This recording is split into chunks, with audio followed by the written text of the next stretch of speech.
बोलो भागवत भगवान की जय। पंचम स्कंद 19वां अध्याय।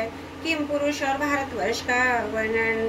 श्री सुखदेव जी कहते हैं, राजन, किम पुरुष वर्ष में श्री लक्ष्मण जी के बड़े भाई आदि पुरुष सीता हृदय विराम भगवान श्री राम के चरणों की सानिध्य के रसिक परम भागवत श्री हनुमान जी अन्य किन्नरों के सहित अविचल भक्ति भाव से उनकी उपासना करते हैं। वहाँ गंधर्वों के सहित आशीष उनके स्वामी भगवान राम की परम कल्याणमयी गुण गाथा गाते रहते हैं। श्री हनुमान जी उसे सुनते हैं और स्वयं भी इस मंत्र का जप करते हुए इस प्रकार उनकी स्तुति करते हैं। इस ओंकार स्वरूप पवित्र कीर्ति भगवान श्री राम को नमस्कार करते हैं। आप में सत्पुरुषों के लक्षण शील और आचरण विद्यमान है। आप बड़े ही संयत चित्त लोक आराधना तत्पर साधुता की परीक्षा के लिए कसौटी के लिए समान और अत्यंत ब्रह्मांड भक्त हैं। ऐसे महापुरुष महाराजा राम को हमारा पुनः पुनः प्रणाम है। भगवान आप विशुद्ध बोध स्वरूप अद्वितीय अपने स्वरूप के प्रकाश से गुणों के कार्य रूप जागृत आदि संपूर्ण अवस्थाओं का निराश करने वाले सर्वंतानता परम शांत शुद्ध बुद्धि से ग्रहण किए हुए जाने वाले नाम रूप से रहित तो अहंकार शून्य है। मैं आपकी शरण में हूँ। प्रभु, आपका मनुष्य अवतार केवल राक्षसों के वध के लिए ही नहीं है। इसका मुख्य उद्देश्य तो मनुष्यों को शिक्षा देना है, अन्यथा अपने स्वरूप में ही रमण करने वाले साक्षात जगत आत्मा जगदीश्वर को सीता जी के वियोग में इतना दुख कैसे हो सकता था। आप धीर पुरुषों के आत्मा प्रियतम भगवान वासुदेव हैं। त्रिलोकी की किसी भी वस्तु में आपकी आसक्ति नहीं है। आप ना तो सीता जी के लिए मोह को ही प्राप्त कर सकते हैं, ना लक्ष्मण जी का त्याग ही कर सकते हैं। आपके ये व्यापार केवल लोक शिक्षा के लिए ही। लक्ष्मण ग्रह उत्तम कुल में जन्म, सुंदरता, वाक चातुर्य, बुद्धि, श्रेष्ठ योनि, इनमें से कोई भी गुण आपकी प्रसन्नता का कारण नहीं हो सकता। ये बात दिखाने के लिए ही अपने इन गुणों से रहित हम वनवासी बानरों से मित्रता की है। देवता, असुर, बानर अथवा मनुष्य कोई भी हो, से सब प्रकार से श्री राम आपका ही भजन करना चाहिए, क्योंकि आप नर रूप में साक्षात श्री हरि हैं। थोड़े किए को भी बहुत अधिक मानते हैं। आप ऐसे आश्रित वत्सल हैं कि जब स्वयं दिव्य धाम को सिधारे थे तब समस्त उत्तर कौशल वासियों को भी अपने साथ ही ले गए थे। भारतवर्ष में भी भगवान दयावश नर नारायण रूप धारण करके संयमशील पुरुषों पर अनुग्रह करने के लिए अव्यक्त रूप से कल्प के अंत तक तप करते रहते हैं। उनकी ये तपस्या ऐसी है कि जिससे धर्म, ज्ञान, वैराग्य, ऐश्वर्य, शांति, उपरति की उत्तरोत्तर वृद्धि होकर अंत में आत्म स्वरूप की उपलब्धि हो सकती है।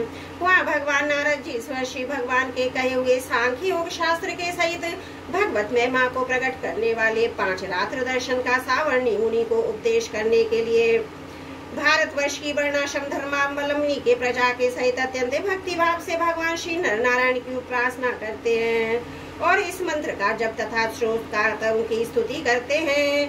ओंकार स्वरूप अहंकार से रहित निर्धनों के धन शांत स्वभाव श्री श्री प्रवर भगवान नर नारायण को नमस्कार है। वे परमहंसों के परम गुरु आत्मरामों के अधीश्वर हैं। उन्हें बार बार नमस्कार है। यह गाते हैं, जो विश्व की उत्पत्ति आदि में अपने कर्ता होकर भी कर्तव्य के अभिमान से नहीं बंधते, शरीर में रहते हुए भी उसके धर्म, भूख, प्यास आदि के वशीभूत नहीं होते तथा दृष्टा होने पर भी जिनकी दृष्टि के गुण दोषों से दूषित नहीं होती, उस असंग एवं विशुद्ध साक्षी स्वरूप भगवान नर नारायण को नमस्कार है। योगेश्वर हिरणाग्र भगवान ब्रह्मा जी ने योग साधन की सबसे बड़ी कुशलता यह बतलाई है कि मनुष्य अंतकाल में देवाभिमान को छोड़कर भक्ति पूर्वक आपके प्राकृत गुण रहित स्वरूप अपना मन लगावे। लौकिक पारलौकिक भोगों के लालची मूढ़ पुरुष जैसे पुत्र स्त्री धन की चिंता करके मौत से डरते हैं, उसी प्रकार यदि विद्वान को भी इस निंदनीय शरीर को छूटने का भी वह बना रहे तो उसका ज्ञान प्राप्ति के लिए किया हुआ सारा प्रयत्न केवल श्रम ही है। अतः अथोक्षज आप हमें अपना स्वाभाविक प्रेम रूप भक्ति योग प्रदान कीजिए, जिससे कि प्रभु इस निंदनीय शरीर में आपकी माया के कारण बद्ध मूल हुई दुर्वेद अहंता ममता को हम तुरंत काट डालें। राजन, इस भारतवर्ष में भी बहुत से पर्वत और नदियां हैं, जैसे मलय, मंगल, प्रस्थ, मैनाक, त्रिकूट, ऋषभ, कूटक, पौलक, सैवत, देवगिरी, ऋषमूक, श्रीशैल, वेंकट, महेंद्र, बारीधार, बिंद, शुक्तिमान, ऋषगिरी, पारियात्र, द्रोण, चित्रकूट, गोवर्धन, रेवतक, कुकुम, नील, कोकामुख, इंद्रकील और कामगिरी आदि। इसी प्रकार और भी सैकड़ों हजारों पर्वत हैं। उनके तट प्रांतों से निकलने वाले नद नदियां भी अगणित हैं। ये नदियां अपने नामों से ही जीव को पवित्र कर देती हैं और भारतीय प्रजा इन्हीं के जल में स्नान आदि करती है। उनमें से मुख्य मुख्य नदियां हैं चंद्रवसा, ताम्रपणी, टोडा, कृतमाला, बेहायसी, कावेरी, वेणी, पयश्वनी, सर्करा, वर्ता, तुंगभद्रा, कृष्णा, वर्ण्या, भीमरथी, गोदावरी, निवेद्या, पयोष्णी, तापी, रेवा, सुरसा, नर्मदा, चर्मणवती, सिंधु, अंधोशोर नाम के नद, महानदी, वेद, स्मृति, शिवगुल्या, त्रिसामा, कौशिकी, मंदाकिनी, यमुना, सरस्वती, दृष्टि, गोमती, सरयू, रोदस्वती, सप्तवती, सुषोमा, शतद्रु, धर्मभागा, वरुद्ध, वरदा, वितस्त्वा, अप्सन्नी और विश्वा। इस वर्ष में जन्म लेने वाले पुरुषों को ही अपने किए हुए सात्विक, राजस और तामस कर्मों के अनुसार क्रमशः नाना प्रकार की दिव्य मानुष और नार की योनियां प्राप्त होती हैं। क्योंकि कर्मानुसार सब जीवों को सभी योनियां प्राप्त हो सकती हैं। इसी वर्ष में अपने अपने वर्ण के लिए नियत किए हुए धर्मों का विधिवत अनुष्ठान करने से मोक्ष तक की प्राप्ति हो सकती है। परीक्षित संपूर्ण भूतों के आत्मा, राग आदि द्वेषों से रहित और निर्विचनीय निराधार परमात्मा भगवान वासुदेव में अनन्य अहेतुक भक्ति भाव ही मोक्ष पद है। यह भक्ति भाव तभी प्राप्त होता है जब अनेक प्रकार की गतियों को प्रकट करने वाली अविद्या रूप हृदय की ग्रंथि कट जाने पर भगवान के प्रेमी भक्तों का संग मिलता है। देवता भी भारतवर्ष में उत्पन्न हुए मनुष्यों की इस प्रकार महिमा गाते हैं। जिन जीवों में भारतवर्ष में भगवान की सेवा के योग्य मनुष्य जन्म प्राप्त किया है, उन्होंने ऐसा क्या पुण्य किया है अथवा इन पर स्वयं श्री हरि प्रसन्न हो गए हैं। इस परम सौभाग्य के लिए तो निरंतर हम भी तरसते रहते हैं। हमें बड़े कठोर यज्ञ, तप, व्रत, दान आदि करके जो है तुच्छ स्वर्ग का अधिकार प्राप्त होता है, इससे क्या लाभ है। यहाँ तो इंद्रियों के भोग की अधिकता के कारण स्मृति छिन्न भिन्नाती है। कभी श्री नारायण के चरण कमलों की स्मृति होती ही नहीं है। यह स्वर्ग तो क्या है जहाँ के निवासियों की एक एक कल्प की आयु होती है, किंतु जहाँ से फिर संसार चक्र में लौटना पड़ता है। उन ब्रह्मलोक आदि की अपेक्षा भी भारत भूमि में थोड़ी आयु वाले होकर भी जन्म लेना अच्छा है, क्योंकि यहाँ धीर पुरुष एक क्षण में ही अपने इस मृत शरीर से किए हुए संपूर्ण कर्म श्री भगवान को अर्पण करके उनका अभय पद प्राप्त कर सकता है। जहाँ भगवत कथा की अमृतमयी सरिता बहती है, जहाँ उसके उद्गम स्थान भगवत व साधु जन निवास नहीं करते, जहाँ नृत्य, गीत आदि की सारे समारोह से भगवान यज्ञ पुरुष की पूजा अर्चा नहीं की जाती, वह सारे ब्रह्मलोक ही क्यों ना उसका सेवन नहीं करना चाहिए। जिन जीवों ने इस भारतवर्ष में ज्ञान, विवेक, बुद्धि, तदनुकूल कर्म तथा कर्म के उपयोगी द्रव्यादि सामग्री से संपन्न मनुष्य जन्म पाया है, वे यदि आवागमन के चक्र से निकलने का प्रयत्न नहीं करते तो उनकी व्याधि की फांसी से छुटकारा भी नहीं मिलता। उसी वृक्ष पर विहार करने वाले वनवासी पक्षियों के समान फिर बंधन में पड़ जाते हैं। अहो, इन भारतवासियों का कैसा सौभाग्य जब ये यज्ञ में भिन्न भिन्न देवताओं के उद्देश्य से अलग अलग भाग रखकर विधि, मंत्र और द्रव्य आदि के योग से श्रद्धा पूर्वक उन्हें हवि प्रदान करते हैं।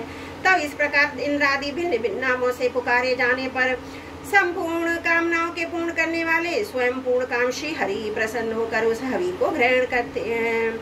यह ठीक है कि भगवान सकाम पुरुषों के मांगने पर उन्हें अविष्ट पदार्थ देते हैं, किंतु यह भगवान का वास्तविक दान नहीं है, क्योंकि उन वस्तुओं को पा लेने पर भी मनुष्य के मन में पुनः कामनाएं होती रहती हैं।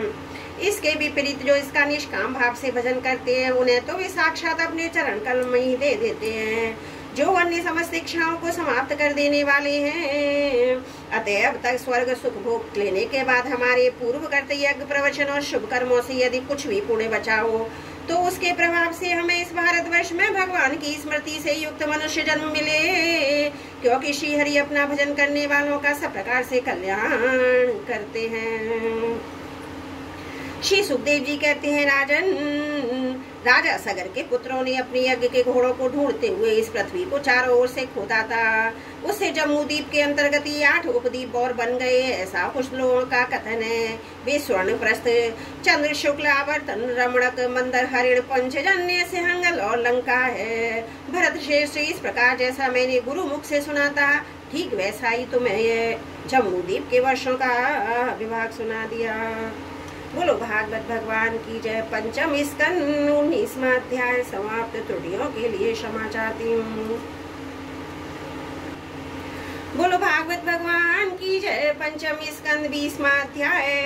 अन्य 6 दीपों तथा लोकालोक पर्वत का वर्णन। श्री सुखदेव जी कहते हैं, राजन, अभी परिमाण, लक्षण और स्थिति के अनुसार प्लक्षादि अन्य दीपों के वर्ष विभाग का वर्णन किया जाता है। जिस प्रकार मेरू पर्वत जम्बूद्वीप से घिरा हुआ है, उसी प्रकार जम्बूद्वीप भी अपने ही समान परिमाण और विस्तार वाले खारे जल के समुद्र से परिवेष्टित है। फिर खाई जिस प्रकार बाहर की ओपन से घिरी रहती है, उसी प्रकार छाड़ समुद्र भी अपने से दूने विस्तार वाले प्लक्षद्वीप से घिरा हुआ है। जम्बूद्वीप में जितना बड़ा जामुन का पेड़ है, उतने ही विस्तार वाले यहाँ सुवर्ण में प्लक्ष पाकर का वृक्ष है। उसी के कारण इसका नाम प्लक्षद्वीप पड़ा है। यह 7 जिह्वाओं वाले अग्निदेव विराजते हैं। इस द्वीप के अधिपति प्रियव्रत पुत्र महाराजा इद्मजिह् थे। उन्होंने इसको 7 वर्षों में विभक्त किया है। उन्हें वर्षों के समान इनाम वाले अपने पुत्रों को सौंप दिया तथा स्वयं अध्यात्म योग का आश्रय लेकर उपरत हो गए। इन वर्षों के नाम है शिव, यवश, सुभद्र, नशांत, क्षेम, अमृत, अभय। इनमें भी 7 पर्वत हैं, 7 नदियां प्रसिद्ध हैं। वहाँ मणिकूट, वज्रकूट, इंद्रसेन, ज्योतिष्मान, सुपर्ण, हिरण्यष्टि व मेघमाली 7 मर्यादा पर्वत हैं तथा अरुणा, अन्नमृणा, अंगरसी, सावित्री, सुप्रभाता, ऋतंभरा और सतंभरा ये 7 नदियां हैं। वहाँ हंस, पतंग, उदरयान और सत्यांग नाम के 4 वर्ण। उक्त नदियों के जल में स्नान करने से इनके रजोगुण तमोगुण क्षीण होते रहते हैं। इनकी आयु का 1000 वर्ष की होती है। इनके शरीरों में देवताओं की भांति थकावट, पसीना आदि नहीं होता और संतान उत्पत्ति उन्हीं के समान होती है। ये त्रयी विद्या के द्वारा तीनों वेदों में वर्णन किए हुए स्वर्ग के द्वार भूत आत्मस्वरूप भगवान सूर्य की उपासना करते हैं। वे कहते हैं, जो सत्य, अनुष्ठान, योग, धर्म और हेतु प्रतीत होने वाले धर्म, वेद और शुभाशुभ फल के अधिष्ठाता है, उन पुराण पुरुष विष्णु स्वरूप भगवान सूर्य की हम शरण में जाते हैं। प्रक्ष आदि 5 दीपों में सभी मनुष्यों की जन्म से ही आयु, इंद्रिया, मनोबल, इंद्रिय बल, शारीरिक बल, बुद्धि और पराक्रम समान रूप से सिद्ध होते हैं। प्लक्षद्वीप अपने ही समान विस्तार वाले इक्षुरस के समुद्र से घिरा हुआ है। उसके आगे इससे दुगने परिमाण वाला शालिमद्वीप है, जो उतने ही विस्तार वाले मदिरा के सागर से घिरा है। प्लक्षद्वीप के पाकर के पेड़ के बराबर उसमें सालमली सेमर का वृक्ष है। कहते हैं, यही वृक्ष अपने वेद में पंखों से भगवान की स्तुति करने वाला पक्षीराज भगवान गरुण का निवास स्थान है तथा यही द्वीप के नामकरण का भी हेतु है। इस द्वीप के अधिपति प्रियव्रत पूर्ण महाराजा यज्ञवायु थे। उन्होंने इसके सुरोचन, सौमनस्य, रमणक, देववर्ष, पारिपद, आप्यान और अभिज्ञात नाम से 7 विभाग किए और इन्हें नाम वाले अपने पुत्रों को सौंप दिए। इनमें भी 7 वर्ष पर्यंत 7 नदियां प्रसिद्ध हैं। पर्वतों के नाम स्वरस, ऋतुषभ, वामदेव, कुंद, मुकुंद, पुष्प, वर्ष और सहस्रश्रुति हैं तथा नदियां अनुमति, शनिवारी, सरस्वती, कुहू, रजनी, नंदा और राका हैं। इन वर्षों में रहने वाले शुद्धधर, वीरधर, वसुंधर और ईशंधर नाम के 4 वर्ण वेद में आत्मस्वरूप भगवान चंद्रमा की वेद वंशों से उपासना करते हैं और कहते हैं, जो कृष्ण पक्ष और शुक्ल पक्ष में अपनी किरणों से विभाग करके देवता, पितर और संपूर्ण प्राणियों को अन्न देते हैं, वे चंद्रदेव हमारा राजा रंजन करने वाले हों। इसी प्रकार मदिरा के समुद्र से आगे उससे दूने परिमाण वाला कुशद्वीप है। पूर्वोक्त द्वीपों के समान यह भी अपने ही समान विस्तार वाले घृत के समुद्र से घिरा हुआ है। इसमें भगवान का रचा हुआ एक कुशों का झाड़ है। उसी से इस द्वीप का नाम निश्चित हुआ है। वह दूसरे अग्निदेव के समान अपनी कोमल शिखाओं की कांति से समस्त दिशाओं को प्रकाशित करता रहता है। राजन, इस द्वीप के अधिपति प्रियव्रत पुत्र महाराजा हिरण्यरेता थे। उन्होंने इसके 7 विभाग करके उनमें से एक अपने 7 पुत्र वसु, वसुदान, दृढ़ रुचि, नाभिगुप्त, स्तुत्यव्रत, विविक्त और वामदेव को दे दिया और स्वयं तप करने चले गए। उनकी सीमाओं को निश्चय करने वाले 7 पर्वत हैं और 7 ही नदियां हैं। पर्वतों के नाम चक्र, चतुर्शंख, कपिल, चित्रकूट, देवानीक, ओधर, रोमा और द्रविण हैं। नदियों के नाम रसकुल्या, मधुकुल्या, मित्रबंदा, शुद्धबिंदा, देवगर्भा, घृतच्युता और मंत्रमाला। इनके जल में स्नान करके कुशद्वीप वासी कुशल को विदयुक्त और कुल के वर्ण के पुरुष अग्नि स्वरूप भगवान हरि का आज्ञा आदि कर्म कौशल के द्वारा पूजन करते हैं। तथापि प्रकार स्तुति करते हैं। अग्नि आप पर ब्रह्म को साक्षात हवि पहुंचाने वाले हैं, ते भगवान के अंगभूत देवताओं के यजन द्वारा आप इन परम पुरुष का ही यजन करें। राजन, फिर घृत समुद्र से आगे उससे द्विगुण परिमाण वाला कांच दीप है, जिस प्रकार कुश दीप घृत समुद्र से घिरा हुआ है, उसी प्रकार ये अपने ही समान विस्तार वाले दूध के समुद्र से घिरा हुआ है। ये क्रौच नाम का एक बहुत बड़ा पर्वत है, उसके कारण इसका नाम क्रौच द्वीप हुआ है। पूर्व काल में श्री स्वामी कार्तिकेय जी के सहस्त्र प्रहार से इसका तटीय प्रदेश और लतानी कुंज आदि क्षत विक्षत हो गए थे, किंतु क्षीर समुद्र से सींचा जाकर वरुणदेव से सुरक्षित होकर ये फिर निर्भय हो गया। इस द्वीप के अधिपति प्रियव्रत पुत्र महाराजा घृतपृष्ठ थे। वे बड़े ज्ञानी थे। उन्होंने इनको 7 वर्षों में विभक्त कर उनमें उन्हीं के समान नाम वाले अपने 7 उत्तराधिकारी पुत्रों को नियुक्त किया। स्वयं संपूर्ण जीवों के अंतरात्मा पगर मंगल मनुष्य कीर्तिशाली भगवान श्री हरि के पावन पादरविंदों की शरण ली। महाराजा घृतपृष्ठ के आम मधुर मेघपृष्ठ सुधामा भ्राजिष्ठ लोहा तारण और वनस्पति ये 7 पुत्र थे। उनके वर्षों में भी 7 वर्ष पर्यंत 7 नदियां कही जाती है। पर्वतों के नाम शुक्ल वर्धमान भोजन अभरण्य नंद नंदन और सर्वतो भद्र तथा दंतियों के नाम है अभया अमृत होगा आर्यका तीर्थवती वृत्ति रूपवती पवित्रवती और शुक्ला। इनके पवित्र और निर्मल जल का सेवन करने वाले वहाँ के पुरुष शव द्रविड़ो देव नाम 4 वर्ण वाले निवासी जल से भरी हुई अंजलि के द्वारा आपो देवता जल के देवता की उपासना करते हैं और कहते हैं, हे जल के देवता, तुम्हें परमात्मा से सामर्थ्य होता है। तुम भू भुवः और स्वयं तीनों लोगों को पवित्र करते हो,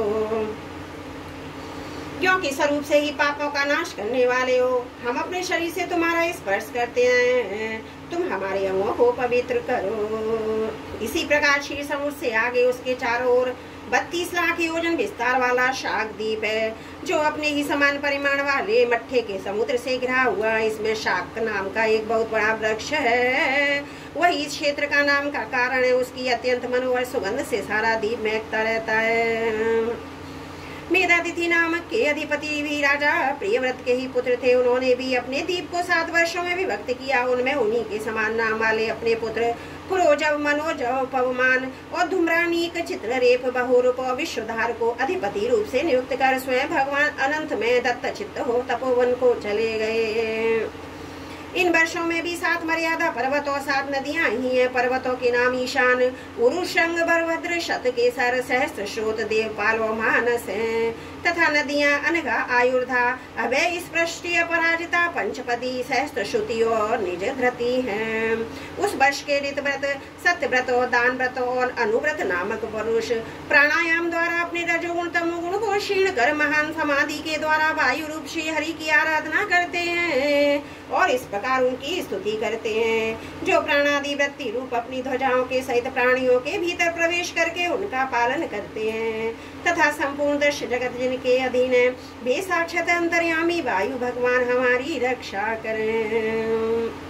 इसी तरह मट्ठे के समुद्र से आगे उसके चारों ओर से दुगने विस्तार वाला पुष्कर द्वीप है। वह चारों ओर से ही अपने समान विस्तार वाले मीठे जल के समुद्र से घिरा है। वहाँ अग्नि की शिखा के समान दीप्यमान लाखों स्वर्ण पंखड़ियों वाला एक बहुत बड़ा पुष्कर कमल है, जो ब्रह्मा जी का आसन माना जाता है। उस द्वीप के बीचों बीच उसके पूर्वीय पश्चिमीय विभागों की मर्यादा निश्चित करने वाला मानसोत्तर नाम का एक ही पर्वत है। यह 10,000 योजन ऊंचा, उतना ही लंबा है। इसके ऊपर चारों दिशाओं में इंद्रादि लोकपालों की 4 पुरियां। इन पर मेरु पर्वत के चारों ओर घूमने वाले सूर्य के रथ का समस्त रूप पहिया देवताओं के दिन और रात अर्थात उत्तरायण और दक्षिणायन के क्रम से सर्वदा घुमा करता है। उस द्वीप का अधिपति प्रियव्रत पुत्र बीति गोत्र भी अपने पुत्र रमणक और धातकी को दोनों वर्षों का अधिपति बनाकर स्वयं अपने बड़े भाइयों के समान भगवत सेवा में ही तत्पर रहने लगा था। वहाँ के निवासी ब्रह्मा रूप भगवान हरि की ब्रह्मसालोक्यादि की प्राप्ति कराने वाले कर्मों में आराधना करते हुए इस प्रकार स्तुति करते हैं, जो साक्षात कर्म फल स्वरूप है, एक परमेश्वर में ही जिनकी पूर्ण स्थिति है तथा जिनकी सब लोग पूजा करते हैं।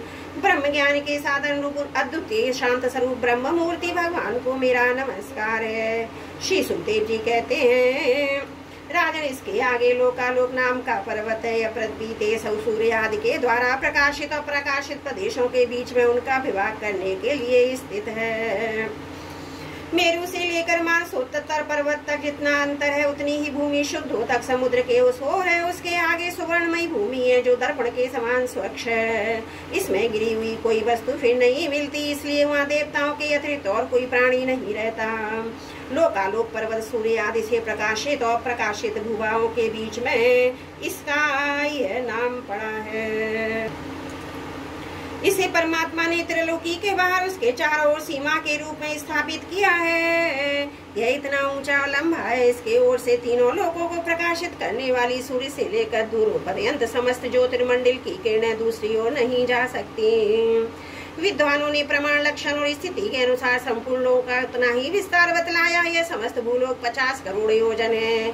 इसका चौथाई भाग अर्थात 12.5 करोड़ योजन विस्तार वाला यह लोकालोक पर्वत है। इसके ऊपर चारों दिशाओं में समस्त संसार के गुरु स्वावंभू श्री ब्रह्मा जी ने संपूर्ण लोकों की स्थिति के लिए ऋषभ, पुष्कर, चूड़, वामन और अपराजित नाम के 4 गजराज नियुक्त किए हैं। इन दिग्गजों की ओर अपने अंश स्वरूप इंद्र आदि लोकपालों की विविध शक्तियों की वृद्धि तथा समस्त लोकों के कल्याण के लिए परम ऐश्वर्य के अधिपति सर्वांतर्यामी परम पुरुष श्री हरि अपने विश्ववेग सेना आदि पार्षदों के सहित इस पर्वत पर सब ओर विराजते हैं। वे अपने विशुद्ध सत्य श्री विग्रह का जो धर्म, ज्ञान, वैराग्य, ऐश्वर्य आदि 8 महासिद्धियों से संपन्न है, धारण किए हुए हैं। उनके कर कमलों में शंख चक्र आदि आयुध सुशोभित हैं। इस प्रकार अपनी योग माया से रचे हुए विविध लोकों की व्यवस्था को सुरक्षित रखने लिए वे लीलामय रूप से कल्प के अंत तक वहाँ सब ओर रहते हैं। लोकालोक के अंतर्वर्ती भूभाग का जितना विस्तार है उसी से उसके दूसरे ओर के आलोक प्रदोष के परिमाण की व्याख्या समझ लेनी चाहिए। इसके आगे तो केवल ईश्वरों की ही ठीक ठीक गति हो सकती है। राजन, स्वर्ग और पृथ्वी के बीच में जो ब्रह्मांड का केंद्र है वही सूर्य की स्थिति है। सूर्य और ब्रह्मांड गोलक के बीच में ओर से 25 करोड़ योजन का अंतर है। सूर्य स्मृत अर्थात मरे हुए चेतन अंडज में बैराज रूप से विराजते हैं, इसी से इसका नाम मार्तंड हुआ है। ये हिरण्यमय ज्योतिर्मय ब्रह्मांड से प्रकट हुए हैं, इसलिए इन्हें हिरण्य गर्भ भी कहते हैं। सूर्य के द्वारा ही दिशा, आकाश, धूलोक, अंतरिक्ष लोक, भूलोक, स्वर्ग और मोक्ष के प्रदेश, नरक और रसातल अन्य समस्त भागों का विभाग होता है। सूर्य ही देवता, त्रियकु, मनुष्य, सरीसृप और लता वृक्ष आदि समस्त जीव समूह के आत्मा नितेंद्रियों के अधिष्ठाता है।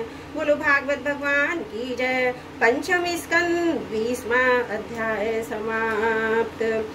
त्रुटियों के लिए क्षमा चाहती हूँ। बोलो भागवत भगवान की जय। पंचम स्कंद 21वां अध्याय सूर्य के रथ और उसकी गति का वर्णन। श्री सुखदेव जी कहते हैं, राजन, परिमाण और लक्षणों के सहित भूमंडल का कुल उतना ही विस्तार है, सो हमने तुम्हें बता दिया। इसी के अनुसार विद्वान लोग धूलोक का भी परिमाण बताते हैं। जिस प्रकार चना मटर आदि के 2 दलों में से एक का स्वरूप जान लेने से दूसरे का भी जाना जा सकता है, उसी प्रकार भूलोक के परिणाम से ही भूलोक का भी परिमाण जान लेना चाहिए। इन दोनों के बीच में अंतरिक्ष लोक है, इन दोनों का संधि स्थान है। इसके मध्य भाग में स्थित ग्रह और नक्षत्रों के अधिपति भगवान सूर्य अपने ताप और प्रकाश से तीनों लोगों को तपाते और प्रकाशित करते रहते हैं। वे उत्तरायण, दक्षिणायन और विषुवत नाम वाली क्रमशः मंद, शीघ्र और समान गतियों से चलते हुए समन्वयासार मकर आदि राशियों में ऊंचे नीचे समान स्थानों में जाकर दिन रात को बड़ा छोटा या समान करते हैं। जब सूर्य भगवान मेष या तुला राशि पर आते हैं तब दिन रात समान हो जाते हैं। तब वृष आदि 5 राशियों में चलते हैं तब प्रतिमास रात्रियों में एक एक घड़ी कम होती जाती है। उसी हिसाब से दिन बढ़ते जाते हैं। जब वृश्चिक आदि 5 राशियों में से चलते हैं तब दिन और रात्रियों में इसके विपरीत परिवर्तन होता है। इस प्रकार दक्षिणायन आरंभ होने तक दिन बढ़ते रहते हैं, उत्तरायण लगने तक रात्रियां हैं। इस प्रकार पंडित जन मानसोत्तर पर्वत पर सूर्य की परिक्रमा का मार्ग 9 करोड़ 51 लाख योजन है। उस पर्वत पर मेरू के पूर्व की ओर इंद्र की देवधानी, दक्षिण में यमराज की संयमनी, पश्चिम में वरुण की निम्नलोचनी और उत्तर में चंद्रमा की विभावरी नाम की पुरियां हैं। इन पुरियों में मेरू के चारों ओर समय समय पर सूर्योदय, मध्याह्न, सायकाल, अर्धरात्रि होते रहते हैं। इन्हीं के कारण संपूर्ण जीवों की प्रवृत्ति और निवृत्ति होती है। राजन, जो लोग सुमेरु पर रहते हैं उन्हें तो सूर्यदेव सदा मध्यकालीन रहकर ही तपाते रहते हैं। वे अपनी गति के अनुसार अश्विनी आदि नक्षत्रों की ओर जाते हुए यद्यपि मेरू को बाईं ओर रखकर चलते हैं तो भी सारे ज्योतिर्मंडल को घुमाने वाली निरंतर दाईं ओर बहती हुई प्रवाह वायु धारा घुमा दिए जाने से उसे दाईं ओर रखकर चलने जान पड़ते हैं। जिस पुरी में सूर्य भगवान का उदय होता है उसके ठीक दूसरी ओर की पुरी में वे अस्त होते हुए मालूम होंगे, और जहाँ वे लोगों को पसीने पसीने करके तपा रहे होंगे उसके ठीक सामने की ओर आधी रात के होने के कारण वे उन्हें निद्रावश किए होंगे। जिन लोगों को मध्याह्न के समय वे स्पष्ट देख रहे हैं वे ही सब सूर्य सौम्य दिशा में पहुंच जाएं तब उनका दर्शन नहीं कर सकते। सूर्यदेव जब इंद्र की पुरी से यमराज की पुरी को चलते हैं तब 15 घड़ी में वे 2.25 करोड़ और 12.5 लाख योजन से कुछ 25,000 योजन अधिक चलते हैं। फिर इसी क्रम से वे वरुण और चंद्रमा की पुरियों को पार करके पुनः इंद्र की पुरी में पहुंचते हैं। इस प्रकार चंद्रमा आदि अन्य ग्रह भी ज्योतिष चक्र में अन्य नक्षत्रों के साथ साथ उदित और अस्त होते रहते हैं। इस प्रकार भगवान सूर्य का वेद में रथ एक मुहूर्त में 34,08,000 योजन के हिसाब से चलता हुआ इन चारों पुरियों में घूमता रहता है। इसका समसत्तर नाम का एक चक्र पहिया बतलाया जाता है। उसमें मास रूप 12 अरे हैं, ऋतु रूप 6 नेमिया हाल है, 3 चौमासे रूप हैं, 3 नाभियां वन है। इस रथ की दूरी का एक सिरा मेरू पर्वत की चोटी पर है और दूसरा मानसोत्तर पर्वत पर है। इसमें लगा हुआ पहिया कोल्हू के पहिए के समान घूमता हुआ मानसोत्तर पर्वत के ऊपर चक्कर लगाता है। इस धुरी में जिसका मूल भाग जुड़ा हुआ है ऐसी एक धुरी और है, वह लंबाई में इससे चौथाई है। उसका ऊपरी भाग तेल यंत्र के धुरे के समान ध्रुवलोक में लगा हुआ है। इस रथ में बैठने का स्थान 36 लाख योजन लंबा 9 लाख योजन चौड़ा है। इसका जुआ भी 36 लाख योजन ही लंबा है। उसमें अरुण नाम के सारथी ने गायत्री और छंदों के से 7 वाले 7 घोड़े जोत रखे हैं। वे ही इस रथ पर बैठे हुए भगवान सूर्य को ले चलते हैं। सूर्य देव के आगे उन्हीं की ओर मुंह करके बैठे हुए अरुण के सारथी का कार्य करते हैं। भगवान सूर्य के आगे अंगूठे के पौरियों के बराबर आकार वाले बाल खिल्ले आदि 60,000 ऋषि स्वशिष्ट वाचन के लिए नियुक्त हैं। वे उनकी स्तुति करते रहते हैं। उनके अतिरिक्त ऋषि गंधर्व अप्सरा नाग यक्ष राक्षस देवता भी जो कुल मिलाकर 14 हैं, किंतु जोड़े से रहने के कारण 7 गण कहे जाते हैं। प्रत्येक मास में भिन्न भिन्न नामों वाले होकर अपने भिन्न भिन्न कर्मों से प्रत्येक मास में भिन्न भिन्न नाम धारण करने वाले आत्मस्वरूप भगवान सूर्य की 2-2 मिलकर उपासना करते हैं। इस प्रकार भगवान सूर्य भूमंडल के 9 करोड़ 51 लाख योजन लंबे घेरे में से प्रत्येक क्षण में 2002 योजन की दूरी पार कर लेते हैं। बोलो भागवत भगवान की जय। पंचम स्कंद 21वां अध्याय समाप्त। त्रुटियों के लिए क्षमा चाहती हूँ। बोलो भागवत भगवान की जय। पंचम स्कंद 22वां अध्याय भिन्न भिन्न ग्रहों की स्थिति और गति का वर्णन। राजा परीक्षित ने पूछा, भगवान आपने जो कहा कि यद्यपि भगवान सूर्य राशियों की ओर जाते समय मेरु और ध्रुव को दाईं ओर रखकर चलते मालूम होते हैं, किंतु वस्तुतः उनकी गति दक्षिणावर्त नहीं होती, इस विषय को हम किस प्रकार समझें। श्री सुखदेव जी कहते हैं, राजन जैसे कुमार के घूमते हुए चाक पर बैठकर उसके साथ घूमती हुई चींटी आदि की अपनी गति उससे भिन्न नहीं है, क्योंकि वह भिन्न भिन्न समय में उस चक्र के भिन्न भिन्न स्थानों में देखी जाती है। उसी प्रकार नक्षत्र राशियों से उपलक्षित काल चक्र में पड़कर ध्रुव और मेरु को दाएं रखकर घूमने वाले सूर्य आदि ग्रहों की गति वास्तव में उससे भिन्न नहीं है, क्योंकि वे काल भेद से भिन्न भिन्न राशि और नक्षत्रों में देख पड़ते हैं। वेद और विद्वान लोग भी उनकी गति को जानने के लिए उत्सुक रहते हैं। वे साक्षात आदि पुरुष भगवान नारायण ही लोगों के कल्याण और कर्मों की शुद्धि के लिए अपने वेद में विग्रह काल को 12 मासों में विभक्त कर बसंत आदि 6 ऋतुओं में उनके यथा योग्य गुणों का विधान करते हैं। इस लोक में वर्णाश्रम धर्म का अनुसरण करने वाले पुरुष वेदत्रयी द्वारा प्रतिपादित छोटे बड़े कर्मों से इंद्रादि देवताओं के रूप में और योग के साधनों से अंतर्यामी रूप में उनकी श्रद्धा पूर्वक आराधना करके स्वतंत्रता से परम पद प्राप्त कर सकते हैं। भगवान सूर्य संपूर्ण लोकों के आत्मा है। वे पृथ्वी और धूलोक के मध्य में स्थित आकाश मंडल के भीतर काल चक्र के स्थित होकर 12 मासों को भोगते हैं, जो सब संसार के अवयव हैं और मेष आदि राशियों के नाम से प्रसिद्ध हैं। इनमें से प्रत्येक मास चंद्रमायान से शुक्ल और कृष्ण 2 पक्ष का, पितृमान से 1 रात और 1 दिन का तथा सौरमान से 2.25 नक्षत्र का बताया जाता है। जितने काल में सूर्य देवी सब संवत्सर का छठा भाग भोगते हैं उसका यह अवयव ऋतु कहा जाता है। आकाश में भगवान सूर्य का जितना मार्ग है उसका आधा भी जितने समय में पार कर लेते हैं उसे एक अयन कहते हैं, तथा जितने समय में वे अपनी मंद तीव्र और समान गति से स्वर्ग और पृथ्वी मंडल के सहित पूरे आकाश का चक्कर लगा जाते हैं उसे आवंतर भेद से समसत्सर, परिवत्सर, इड़ावत्सर, अनुवत्सर अथवा वत्सर कहते हैं। इसी प्रकार सूर्य की किरणों से 1,00,000 योजन ऊपर चंद्रमा है। उसकी चाल बहुत तेज है, इसलिए वह सब नक्षत्रों से आगे रहता है। यह सूर्य के 1 वर्ष की मार्ग की 1 मास में 1 मास के मार्ग को 2.25 दिनों में और 1 पक्ष के मार्ग को 1 ही दिन में तय कर लेता है।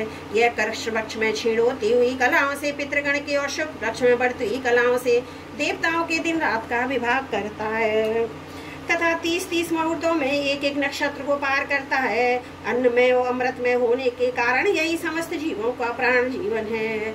ये जो 16 कलाओं से युक्त मनोमय, अन्न में, अमृत में और पुरुष स्वरूप परवान चंद्रमा है, ये ही देवता, पितर, मनुष्य, भूत, पशु, पक्षी, सरीसृप आदि वृक्ष आदि समस्त प्राणियों के प्राणों का पोषण करते हैं। इसलिए इन्हें सर्वमय कहते हैं। चंद्रमा से 3,00,000 योजन ऊपर अभिजीत के सहित 28 नक्षत्र हैं। भगवान ने इन्हें काल चक्र में नियुक्त कर रखा है, अतः ये मेरू को दाईं ओर लगाकर घूमते रहते हैं। इनमें से 2,00,000 योजन ऊपर शुक्र दिखाई देता है। यह सूर्य की शीघ्र, मंद और समान गति के अनुसार उन्हीं के समान कभी आगे कभी पीछे और कभी साथ साथ रहकर चलता है। यह वर्षा कराने वाला ग्रह है, इसलिए लोगों को प्राय सर्वदा ही अनुकूल रहता है। इसकी गति से ऐसा अनुमान होता है यह वर्षा रोकने वाले ग्रहों को शांत कर देता है। शुक्र की गति के साथ साथ बुध की भी व्याख्या हो गई है। शुक्र के अनुसार ही बुध की गति भी समझ लेनी चाहिए। यह चंद्रमा का पुत्र शुक्र से 2 योजन ऊपर है। यह प्राय मंगलकारी है, किंतु जब सूर्य की गति का उल्लंघन करके चलता है तब बहुत अधिक आंधी, बादल और सूर्य के सूखे भय की सूचना देता है। इससे 2,00,000 योजन ऊपर मंगल है। वह यदि वक्र गति से न चले तो 1-1 राशि को 3-3 पक्ष में भोगता हुआ 12 राशियों को पार करता है। ये अशुभ ग्रह, ये प्राय मंगल का सूचक है। इसके ऊपर 2,00,000 योजन की दूरी पर भगवान बृहस्पति जी हैं। ये वक्र गति से ना चले तो 1-1 राशि को 1-1 वर्ष में भोगते हैं। ये प्राय ब्राह्मण कुल के लिए अनुकूल रहते हैं। बृहस्पति से 2,00,000 योजन ऊपर शनिश्चर दिखाई देते हैं। ये 30-30 महीने तक एक राशि में रहते हैं, अतः इन्हें सब राशियों को पार करने में 30 वर्ष लग जाते हैं। ये प्राय सभी के लिए अशांति कारक है। इनके ऊपर 11,00,000 योजन की दूरी पर कश्यप आदि सप्तऋषि दिखाई देते हैं। ये सब लोगों की मंगल कामना करते हुए भगवान विष्णु के परम पद ध्रुव लोक की प्रदक्षिणा किया करते हैं। बोलो भागवत भगवान की जय। पंचम स्कंद 22वां